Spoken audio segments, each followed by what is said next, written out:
flashy thingy these again.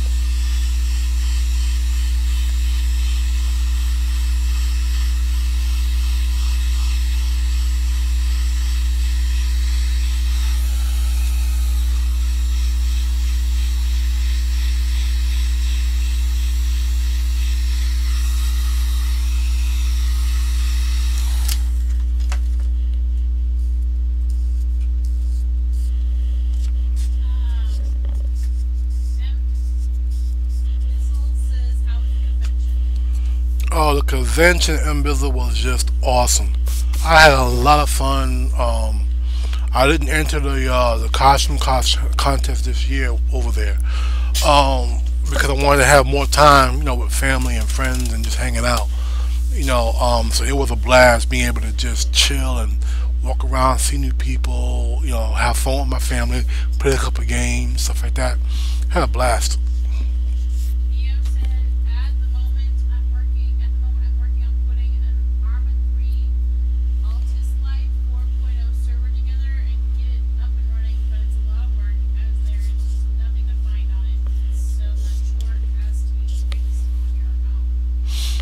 Oh yeah, yeah. But I can guarantee you when you're finally done with it, it's gonna be pimped.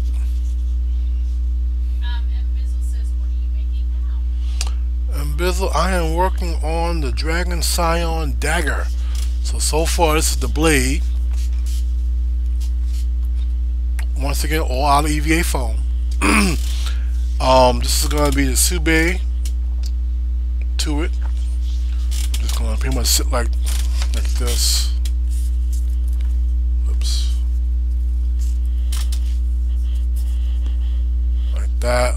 Like this.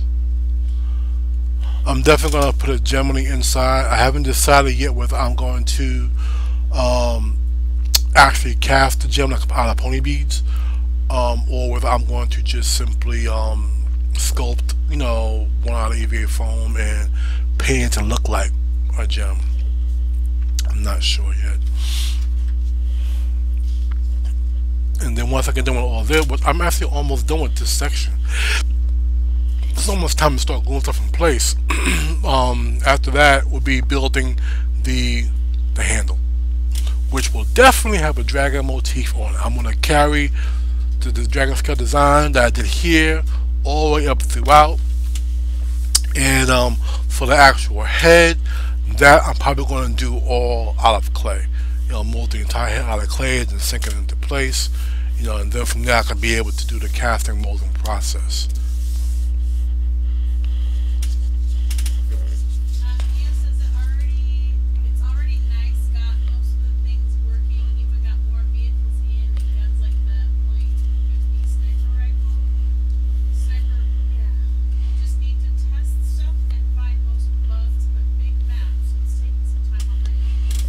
Oh, very nice, man. Very nice.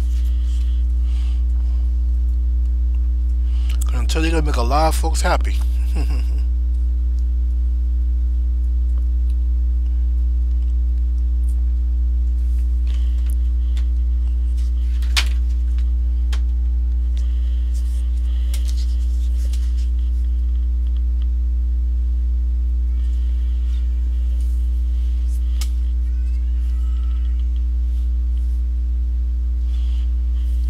Alright, so I got some glue down, so now I'm just holding this into place.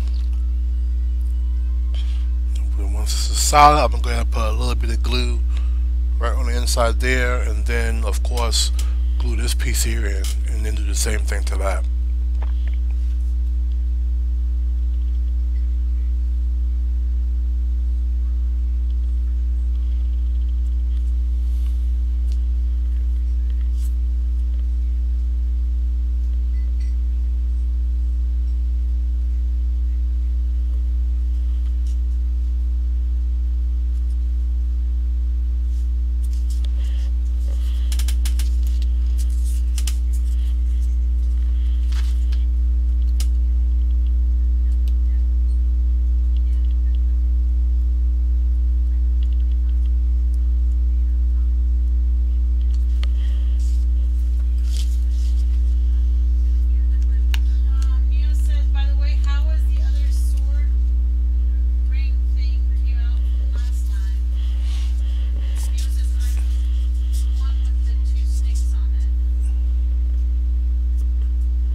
sword with two snakes on it? I don't recall building that. You sure that's what it was?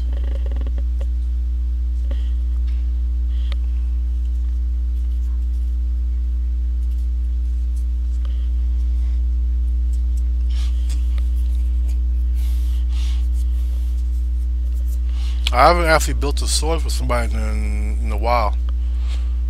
My last project for a client was the Dragon Booster. And that came out awesome. That's been shipped off. Matter of fact, you should be receiving it sometime this week in the mail.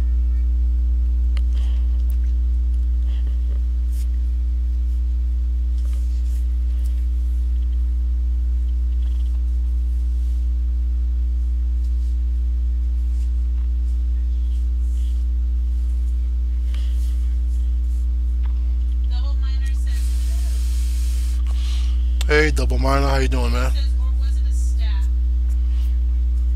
It might have been the staff, the irons golden staff. I didn't get a chance to finish that dish yet, so that's still a work in progress. Rest of the costume, though, I actually finished and wore it at Komoricon.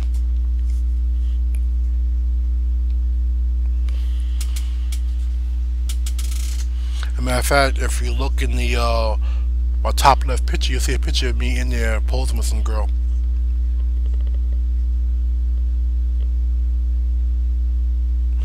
But yeah, I want to really do that staff blazing. I want to make all of the gems light up in that staff and whatnot. So that's going to take some time putting that all together right. And I want to do it right. I don't want to rush it and fuck it up, you know.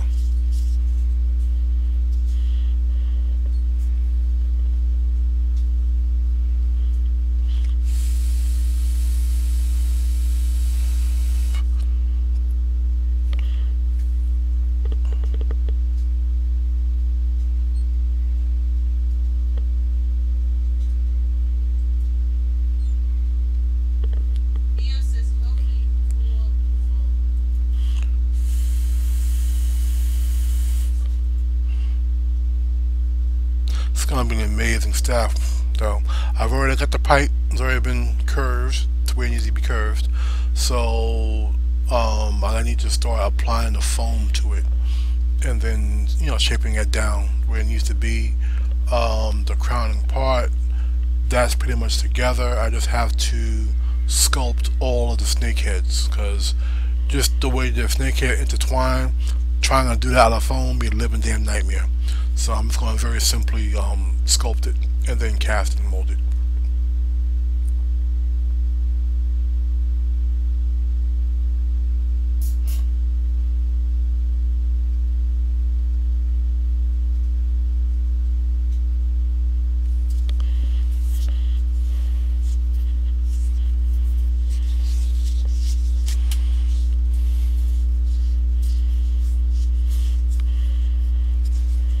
See, and that would sit on there.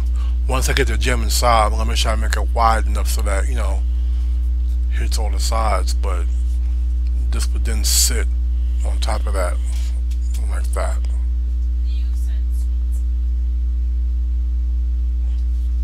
Not too bad for all foam piece, huh?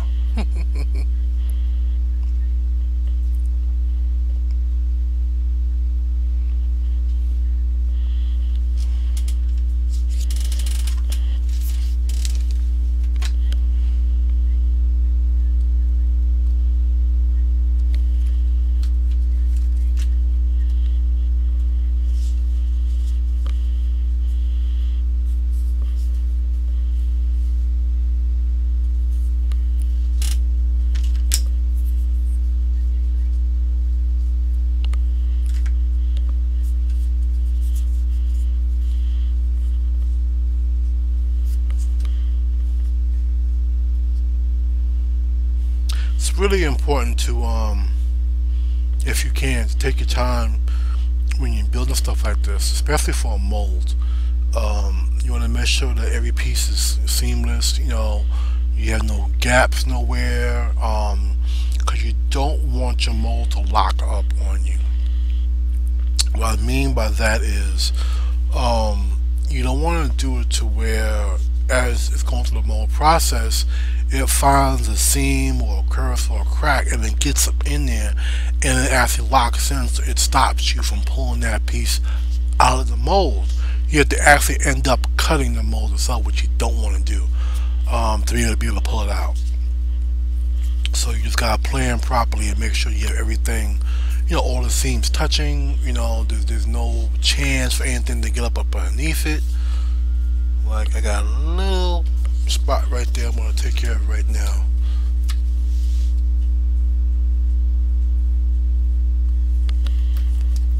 It's very important to do this step. It will save you a whole lot of heartache in the long run. Because you don't want to waste money, going through the casting process. That shit ain't cheap. These little bottles here are $30. So, well, maybe 25. But, Alright, kitty.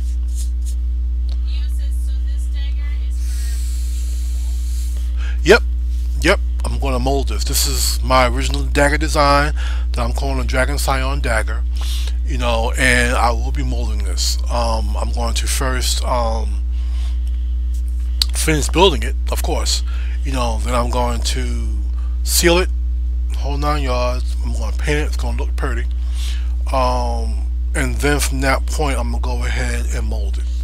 And after I mold it, I'm going to paint and seal that. And that model that I mold, that very first pull, I'm going to do a raffle.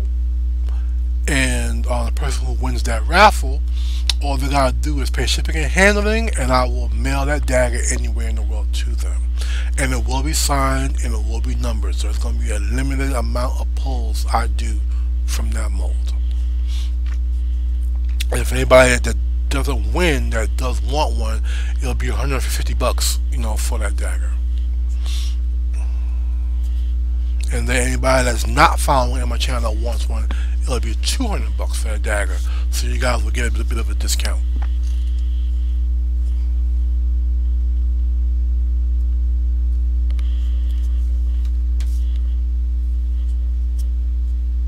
There is something else that you can use to fill in any cracks or crevices, and I will do it on this as well. And it's a real simple thing. You can go to the hardware store and buy yourself some of this DAP. The model that I have is go for doors, windows, siding. It's 100% waterproof window and door trim sealant, but it's also water cleanup, so you can just dab a towel, paper towel, and clean it up. I would take something like this and I can put it in any crack or crevice that I might find. Then just simply get a paper towel, damp it, and then just wipe all the excess off like that. This stuff, it's really fucking awesome. It dries, I believe, in 2 hours, 2 to 4 hours, and then you can paint it, with latex or oil-based paints or whatever.